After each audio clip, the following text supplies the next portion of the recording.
Which countries will suffer the most during the controlled demolition of the American empire, and which countries might be least positioned might be best positioned to emerge relatively unscathed from what's happened? Well, the U.S. has the U.S. government, I should say, has its tentacles absolutely everywhere. And so who is like one of the major things with the collapse of the U.S. is going to be the currency losing value very radically. In especially the most primitive parts of the world, if people have any savings, they don't save nairas and kwachas and pulas. They save dollars if they can possibly get them.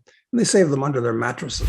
So they think they've got, some little assets for whatever reasons. What's going to happen if they wake up and it turns out that those dollars lost value like Argentine pesos? Now what are they going to do? They're going to be in serious trouble. I mean, like feed yourself trouble, among other things. And that's the lowest level country. As you move up the food chain, then people they might not have all their savings necessarily. They might have savings in euros, but they might still have a dollar denominated debt, or certainly corporations could. And so the dollar does penetrate really nations at all levels, really, doesn't it? I mean, it's not just the poor ones. Certainly the savers at that age would be affected, but it seems like it's hard to imagine a country that isn't affected by it. Yeah, there is no country that's affected by it. So who's going to work out relatively well? I think Uruguay in Latin America is the best choice. Incidentally, I saw a poll the other day on the current president of Uruguay, who impresses me as a decent human being, pretty rare in political circles. And he has an unbelievable 85% approval rating among Uruguayans. I was shocked to see the number, quite frankly. But it's a sign of the country's relative stability. And I can't help myself. I'm the eternal optimist, as you know. And I can't help but think that maybe Argentina will, finally turn the corner. And somebody like, what's his name, Milei,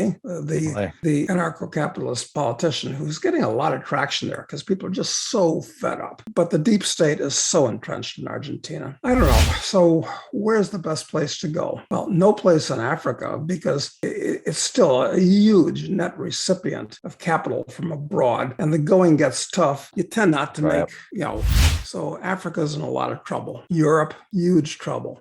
I suspect that a place like perhaps Thailand or perhaps even Vietnam could be one of the best places. But if you're not a Thai or a Vietnamese, you're a genuine outsider, linguistically and racially and culturally. And forever. It can't be reconciled. And sometimes being an outsider can be a very good thing, but you've got to recognize that it's a double-edged sword.